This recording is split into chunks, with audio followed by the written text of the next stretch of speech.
Hello, my name is Beck and welcome to my to-be-read plans for April. So my April TBR pile. I think there's a magical readathon occurring during the entirety of the month of April, which is why I did the mini magical readathon as like a gear up or preparation in March.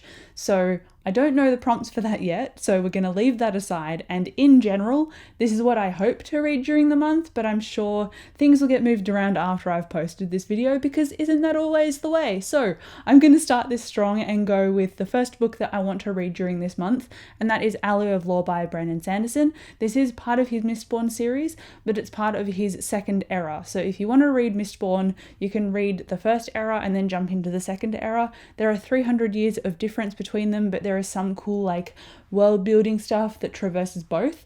So it's cool to read all of the trilogy and then read this as book 4. You can jump straight to this one if you want to, but I would tell you not to just because you'll miss a whole bunch of stuff.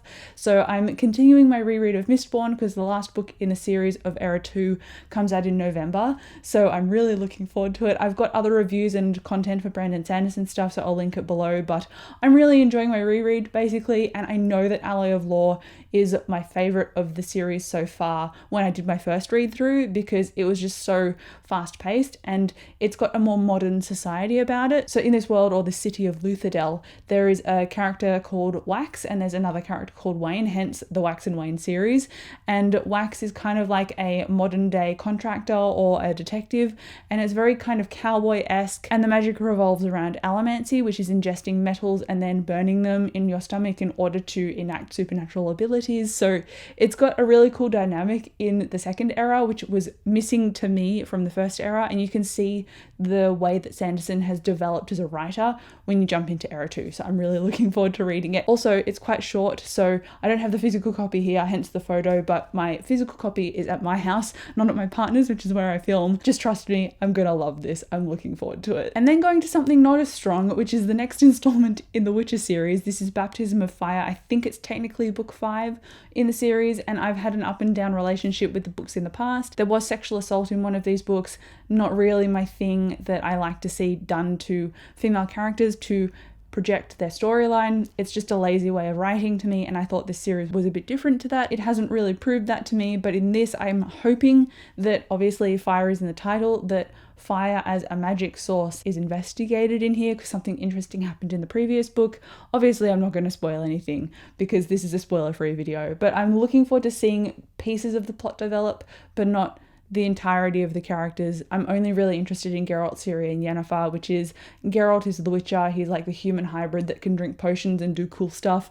And then Yennefer is the sorceress, and then Ciri is the lost princess of Sintra that is kind of trying to become a Witcher and has Geralt the Witcher as a mentor. So it's cool to see all of their dynamics, and I'm hoping that those are strengthened in here. That's all I'll say. And then I went online to get the next book in this series, and it didn't quite work out the way I thought. So I read and enjoyed Magic Bites, which is the first book in the Kate Daniels series. And it's an urban fantasy series following like a mercenary kind of character with different supernatural factions. Basically something that's right up my alley. And I did enjoy it. It did read a little bit old school of like rejecting feminism and girly stuff in order to be strong. So that's where it kind of fell down for me. But as far as the story went, I was interested in the different moving parts, so I'm keen to continue this, and I've heard that the first book isn't as strong and the rest of the series gets stronger, so I'm willing to keep going and give it a chance. But I ordered the second book because the website was like, we've got more stock coming in 10 to 15 days. And I was like, awesome, I'll order you. And then I got the order confirmation email and it's like, psych, we're not actually getting more stock until June. So this was on my TBR for this month, but now it has to wait until June. So let it be known that I tried, but you'll probably see this series pop up again on my June TBR if the order ships in time. And it's not like I haven't got enough on my TBR anyway. If we take this TBR into account with the magical readathon, which is a month-long readathon, so I'm going to have books spanning every week. So I think I'm going to have a pretty full plate this month anyway. And then at the end of March, I did start an audiobook for The Love Hypothesis, which I think is a contemporary romance following this girl who doesn't really believe in love, and therefore a romance ensues. Honestly, I don't know much more beyond that. I like going into contemporary not knowing too much about them, and I've seen a lot of hype for this one lately, and I'm just hoping that I side with the hype rather than find it just okay. So far it's interesting, but I'm only 5% into the audiobook, and I am filming this at the end of March or the mid to end of March, so hopefully I am finished it by the time April rolls around, but sometimes that doesn't happen because audiobooks have been a little bit slower for me lately, so I'm anticipating I'll have it finished, but if not, it's on my TBR as well because it's just like an ongoing thing. And then finally, the last book on this TBR is the Book of Klee. And this book is one that I thought was a science fiction, but it's actually a dystopian, which is kind of a subgenre of sci-fi anyway, which is one of my favorite genres ever. I love dystopian stuff. But when I realized that this was dystopian, I have a renewed interest in reading it. And I think it's trilogy, and also they're not long, and I want to get more onto the sci-fi and dystopian bandwagon and read more in that area because I'm really struggling to find more dystopian apocalyptic stuff that I haven't really heard of or I haven't read yet. And when I realized one was actually on my shelf, I was like, I'm an idiot. I need to read this. So therefore, it is on a TBR pile.